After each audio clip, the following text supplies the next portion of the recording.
Slightly more self-indulgent video. Today I want to talk you through my top 20 albums of all time. But I have set a slight rule with this, which is only one album per artist, because otherwise half the list is literally going to be Radiohead and the Beatles. And as much fun as that would be, I'd like to get a bit more variety in there. So let's start off with number 20, which is The evil had spread like a fever ahead. It was night. There's a few different Sufjan Stevens albums that I could have chosen for this, but Carrie and Lowell is just a set of beautiful folk ballads with an amazing atmosphere and very heart-wrenching lyrics, and it's just an all-round amazing piece of music. I should have known better to see what I could see. Number 19 is a slightly unusual album. It's Brian Eno's Reflection.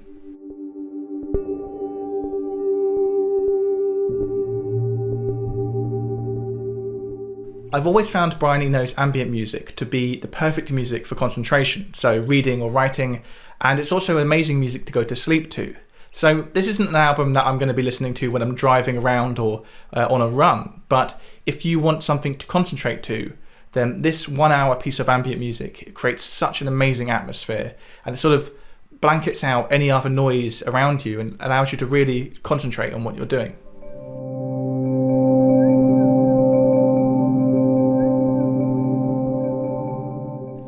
Number 18 is MGMT's Oracular Spectacular. And we could crush some plans to paint my walls. And I won't. This is very much a coming of age album for me, because it came out when I was about 16 or 17, and at that time we moved house and I got my own bedroom for the first time, and I spent about 2 days decorating it, listening non-stop to this album on loop. So it brings back a lot of memories of being 17 and sort of growing up.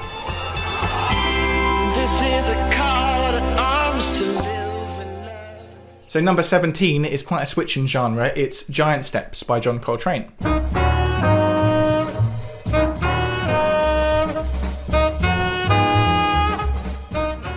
I never really grew up listening to jazz because neither of my parents were really into it, but when I went to uni, jazz was very much the music to be into in the crowd of musos I was in. So I very quickly got into John Coltrane, and most of my essays at uni were written listening to John Coltrane, often Giant Steps.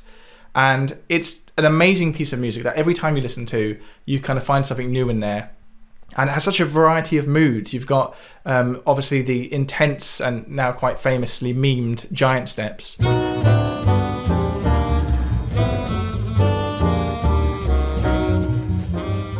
But you've also got the atmospheric, moody track Name, which is just an amazing piece of music to listen to when you're walking around at night time. Number 16 is Either Or by Elliott Smith. March down the street like a somebody.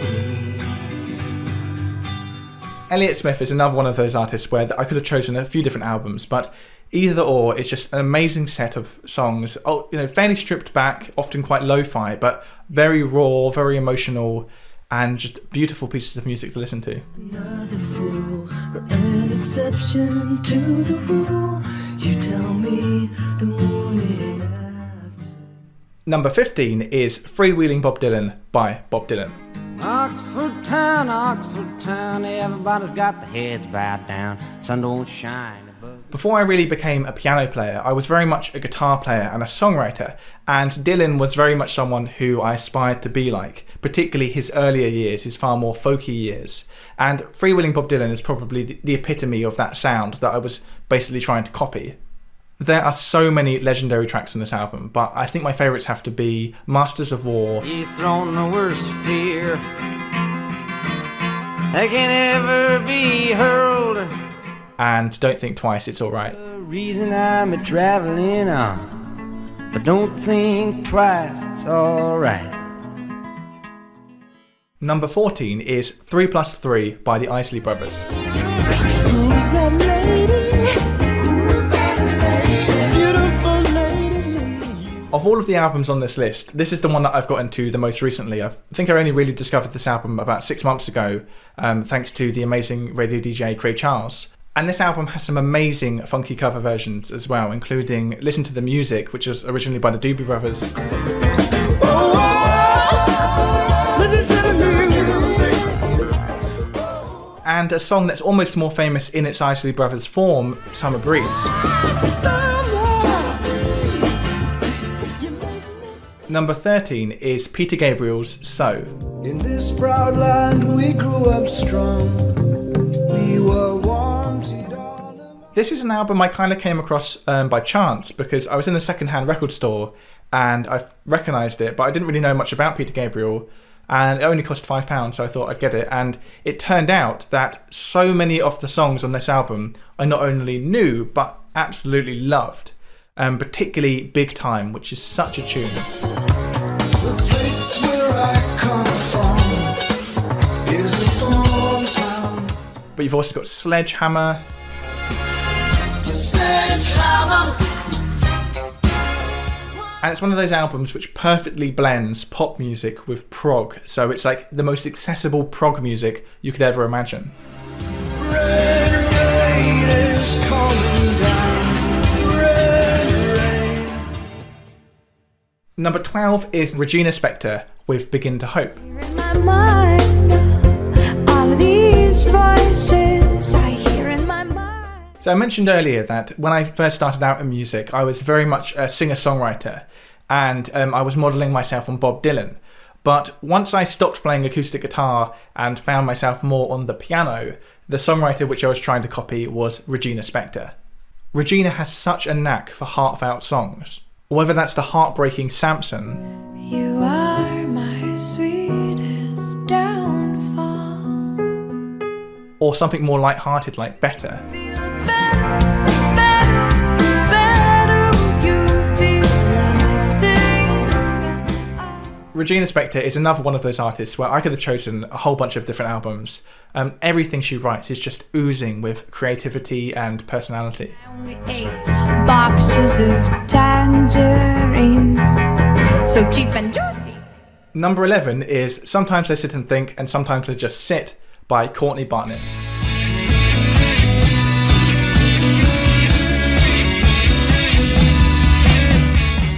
Courtney Barnett's music is such a good blend of amazing lyric writing and really great sounding rock music. And her lyrics just have such a sense of telling a story, but also with a sense of humour to it. I think my favourite song on the album has to be Pedestrian at Best. Put me on a pedestal and I'll only disappoint you. But I'm also a big fan of Elevator Operator. Headphone wielding to the Nicholas building. He trips on a pothole that's not been filled in. Okay, so at number 10 we have the self-titled debut album from Fleet Foxes.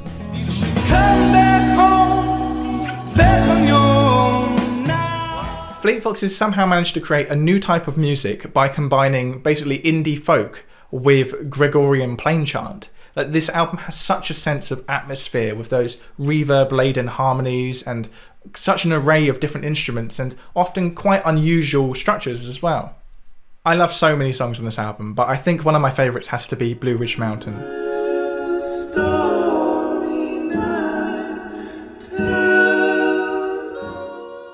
Number 9 is a band which I often consider to be the most underrated British rock band from the 70s. It's 10cc.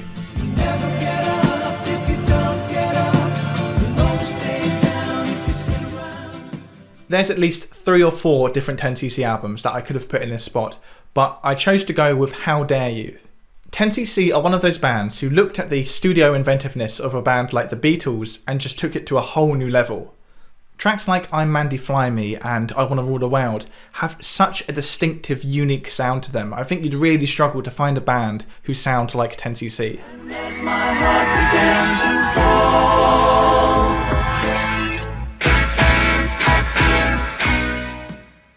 I wanna be a boss, I wanna be a big boss, I wanna boss the world around, I wanna be the biggest boss that ever bossed the world around. Number 8 is one of my favourite musicians who's working today. It's Tame Impala. If only that could be. Once again, there's more than one Tame Impala album that I could have gone with for this, but Currents has to be my favourite. This album has such good production and such good groove and amazing songwriting as well. I think my favourite track has to be The Less I Know The Better. So goodbye. But the song that actually got me into Tame Impala in the first place was Let It Happen. Number 7 is Snarky Puppy with their album Ground Up.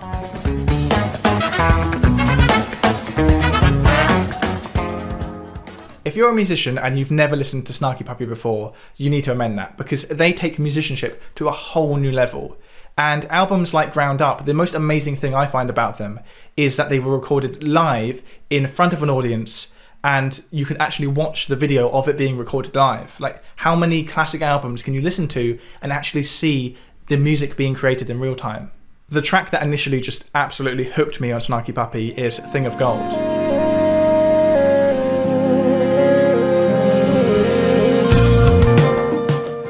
But this album is absolutely jammed with amazing tracks. Another classic for me is Binky.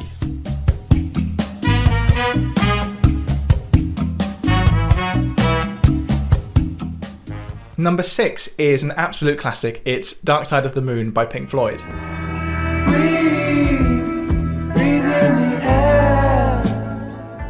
So when I was about 15, I was in a second-hand CD store and I found the CD for Dark Side of the Moon, and it was one of those albums where it's just so iconic that I recognised it and I knew it was something that I should listen to. But I hadn't really ever listened to much Floyd. My dad had played Another Brick in the Wall and Money, but I hadn't heard the whole of Dark Side of the Moon. So it was quite an experience hearing that for the first time, and it is one of those albums where every single track on there is amazing, and it almost has to be listened to as an album. It can't really be broken up. My favourite track on the album, though, has to be Any Colour You Like.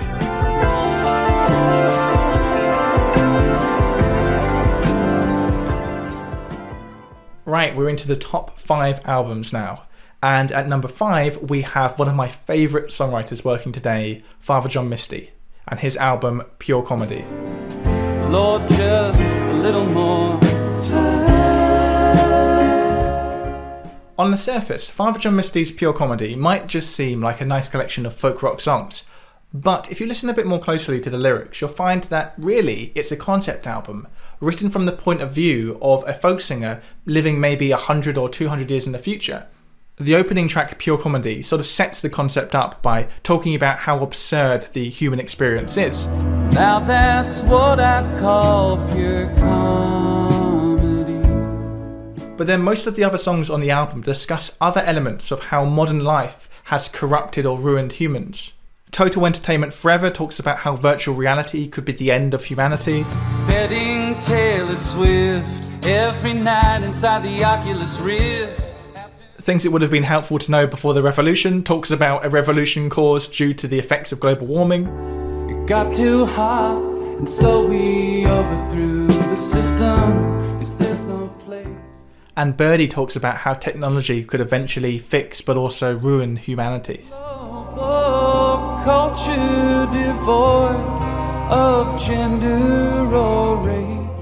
And like I said before, what the most chilling thing is about these songs is that most of them aren't sung from the point of view of someone now singing about potential futures trying to warn us. They're sung from the perspective of someone who's already lived through these potential futures, and now they're looking back on all of the odd and horrible things that have happened. To a rock that is hurtling through space. Number 4 is Time Out by the Dave Brubeck Quartet. Today, odd time signatures in jazz or jazz-inspired music is nothing unusual and it's sort of par for the course, but when Dave Brubeck made this album, most jazz music was in 4/4. This album is basically a set of experiments in how odd time signatures could be used in jazz. Of course, you've got the iconic Take 5 in 5/4 time.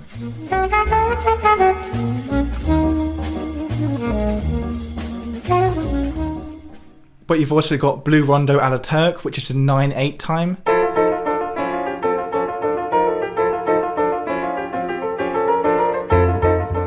Or 3 to Get Ready, which starts in 3/4 time, but then starts to jump between 3/4 and 4/4.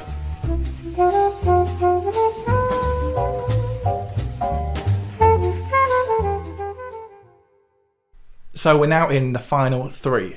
And at number 3 is David Bowie with Hunky Dory. Oh, you pretty things.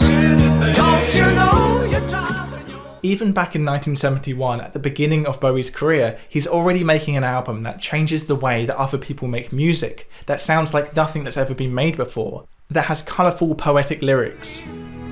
Knowledge comes with death's release. Oh. Inventive avant-garde instrumentation. Andy Warhol. Like Hub. And more than just one song that would go down as one of the greatest songs of the 20th century. You wanna be a richer man.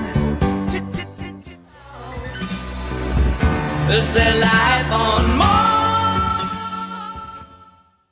So we're on to the final two, and anyone who's a regular subscriber will know that there's two artists in particular who haven't made an appearance yet, and you're probably wondering which one's at number 2 and which one's at number 1. Well, this was very hard. This really was very hard. But at number 2 is the Beatles with Sgt. Pepper's Lonely Hearts Club Band. I don't need to tell you that Sgt. Pepper is one of the greatest albums of all time, and I also don't have to tell you that there are so many other amazing Beatles albums that could have gone in this spot. But to me personally, I think Sgt. Pepper has to be my favourite Beatles album. It is a close competition though. Abbey Road is also in there, and the White Album, but Sgt. Pepper, particularly tracks like Lucy in the Sky with Diamonds and Within You Without You, those are some of my favourite songs of all time, and this album just means so much to not only the history of music production, but to me as well as a budding musician, because when I got into this album at the age of about 13, it just completely opened my mind to what music could sound like, and the potential for music, and how pop music could be more than just a cheap throwaway thing. It can be what people would consider art. So Sgt. Pepper's Lonely Hearts Club Band has to be my favourite Beatles album. Which of course leaves one obvious band for the number 1 spot. I think people probably could have guessed that this band would be at the top. It's Radiohead. And choosing the favourite album for this was actually probably harder than the Beatles. This was a very close competition, but my favourite Radiohead album and my favourite album of all time is In Rainbows.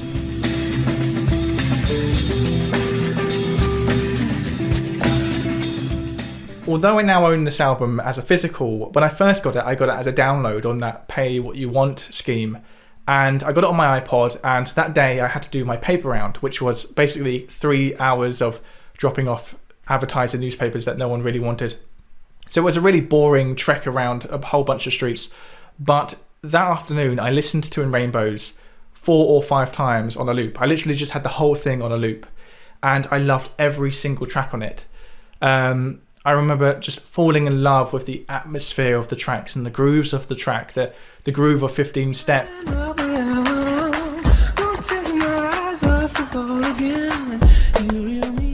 The atmosphere of Reckoner or Nude.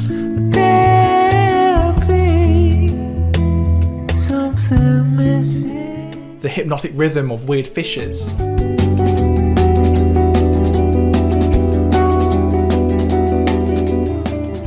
The only track that actually took a while to win me over was Videotape. At first, it was actually the track, a bit like Revolution 9 on the White Album, where I find myself skipping it each time. But eventually I came round to it, and now I do really like Videotape.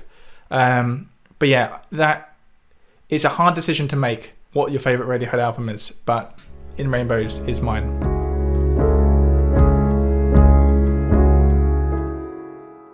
So that was my top 20 albums of all time, and hopefully maybe there's something in there which you hadn't heard of before, so you can go and discover that now. I'm actually going to do a follow-up video to this on my Patreon, where I'll look at another 10 albums which didn't quite make the cut. So if you're interested in that, do consider supporting me on Patreon. And if you've got a favourite album which wasn't on my list, then do leave it in the comments down below, because one of my favourite things about doing this channel is learning about new music, so do feel free to recommend anything you like. And thank you as always to all of the wonderful people who support me on Patreon, including the names you see on screen right now, and Andre Sainz Diaja, Andrew Brown, Andrew Sussman, Austin Barrett, Austin Russell, Bob McKinstry, Brittany Parker, Cameron Olivader, Colin Aiken, Chris Cabell, Christopher Ryan, David Rivers, Donald Howard, Dr. Darren Wicks, Eleanor Skorchenko, Esben Hansen, Eugene Leroy, FD Hodor, Yulamo Latona, Hamish Brocklebank, Hugo Miller, James Ko, J.A. Kokensparger, John Dye, Josh Sanderlin, Justin Vigor, Mark Height, Mark Ziegenhagen, Max O'Keefe, Melody Composers Squared, Melanie Schonert, Michael Vivian, Nancy Gillard, Nathan Lawrence, Nathaniel Park, Paul Miller, Paul Pazel, Peter Dumpy, Piotr Chmielowski, Richard Pride, Roger Clay, Sam Lynn, Scott Fenley, Sean Kennedy, Steve Daly, Stephen Lazaro, Tim Beaker, Toma Aharoni, Trisha Adams, Tim Payne, Toot, Victor Levy, Vidad Flowers, Vladimir Kodakov, and Volti.